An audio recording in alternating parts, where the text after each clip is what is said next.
आइए आज सुनते हैं षटतिला एकादशी व्रत की कथा। सबसे पहले तो आप सभी भक्तों को षटतिला एकादशी की ढेर सारी शुभकामनाएं। षटतिला एकादशी का व्रत हर वर्ष माघ माह के कृष्ण पक्ष की एकादशी तिथि के दिन किया जाता है। माघ मास में पड़ने के कारण इस व्रत का और भी ज्यादा महत्व बढ़ जाता है।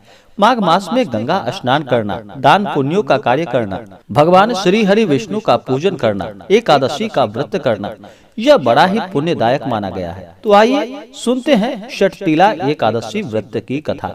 तो बोलिए प्रेम से भगवान श्री हरि विष्णु की जय, माता लक्ष्मी की जय, एकादशी माता की जय।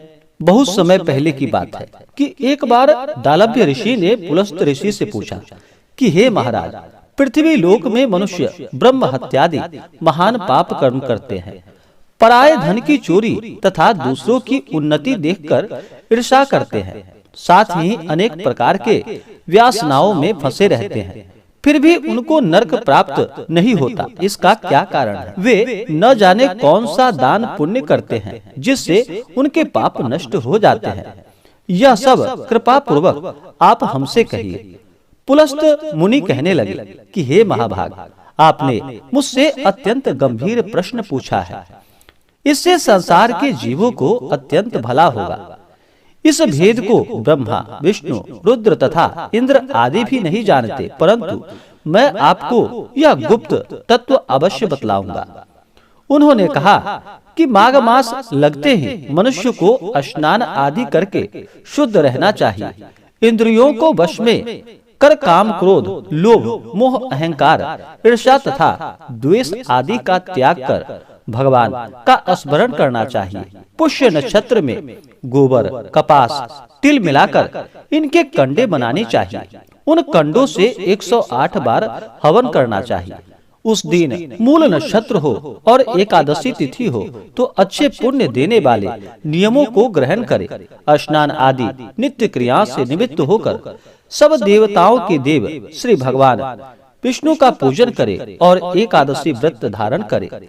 रात्रि को जागरण करना चाहिए। उसके दूसरे दिन धूप, दीप, नैवेद्य आदि से भगवान का पूजन करके खिचड़ी का भोग लगाएं।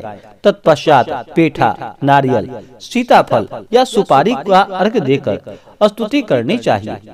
हे भगवान, आप दीनों को शरण देने वाले हैं, इस संसार सागर में फंसे हुए का उद्धार करने वाले हैं। हे पुंडरीकाक्ष, हे विश्वभावन, हे शुभ्रहनन, हे पूर्वज, हे जगतपते, आप लक्ष्मी जी सहित इस तुच्छ अर्घ को ग्रहण करें।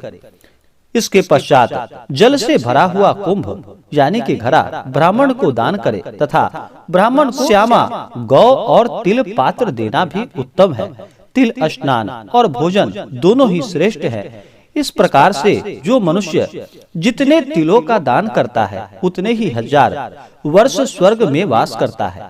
माघ के महीने में तिल स्नान, तिल का उपटन, तिल का हवन, तिल का तर्पण, तिल का भोजन और तिलों का दान, ये तिल के 6 प्रकार हैं। इसके प्रयोग के कारण यह षटतिला एकादशी कहलाती है।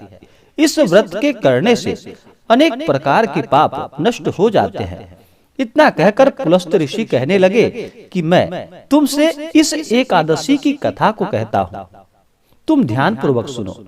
एक समय नारद जी ने भगवान श्री हरि विष्णु से यही प्रश्न किया था और भगवान ने जो षटतिला एकादशी का महात्म्य नारद जी से कहा था सो मैं तुमसे कहता हूँ। भगवान ने नारद जी से कहा कि हे नारद, मैं तुमसे सत्य घटना कहता हूँ, तुम ध्यान पूर्वक सुनो। प्राचीन काल में मृत्युलोक में एक ब्राह्मणी रहती थी। वह सदैव व्रत किया करती थी। एक समय वह 1 मास तक व्रत करती रही। इससे उसका शरीर अत्यंत दुर्बल हो गया। यद्यपि वह अत्यंत बुद्धिमान थी, तथापि उसने कभी देवताओं या ब्राह्मणों के निमित्त अन्न या धन का दान नहीं किया था। इससे मैंने सोचा कि ब्राह्मणी ने व्रत आदि से अपना शरीर शुद्ध तो कर लिया है, अब इसे विष्णु लोक तो मिल ही जाएगा, परंतु इसने कभी अन्न का दान नहीं किया। इससे इसकी तृप्ति होना बहुत ही कठिन है। भगवान ने आगे कहा कि ऐसा सोचकर मैं भिखारी के वेश में मृत्युलोक में उस ब्राह्मणी के पास गया और उससे भिक्षा मांगी। वह ब्राह्मणी बोली कि महाराज किस लिए आए हो?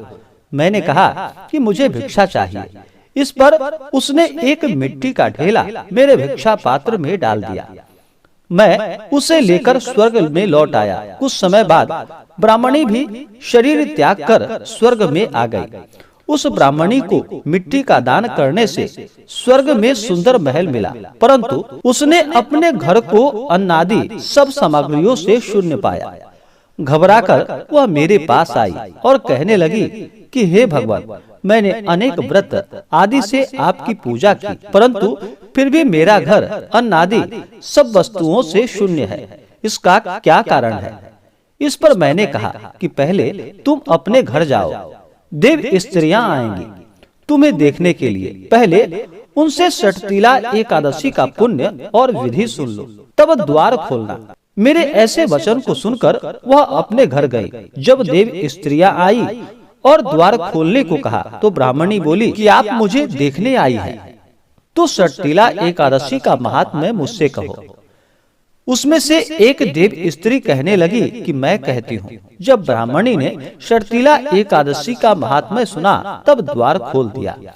देवांगनाओं ने उसको देखा कि न तो वह गंधर्वी है और न ही आसुरी है, वरन पहले जैसे मानुषी है। उस ब्राह्मणी ने उसके कथानुसार षटतिला एकादशी का व्रत किया। इसके प्रभाव से वह सुंदर और रूपवती हो गई तथा उसका घर अन्नादि समस्त सामग्रियों से युक्त हो गया। अतः मनुष्यों को अपनी मूर्खता को त्याग कर षटतिला एकादशी का व्रत और लोभ न करके तिलादि का दान करना चाहिए। इससे दुर्भाग्य, दरिद्रता तथा अनेक प्रकार के कष्ट दूर होकर मोक्ष की प्राप्ति होती है। तो बोलिए प्रेम से भगवान श्री हरि विष्णु की जय, माता लक्ष्मी की जय, एकादशी माता की जय।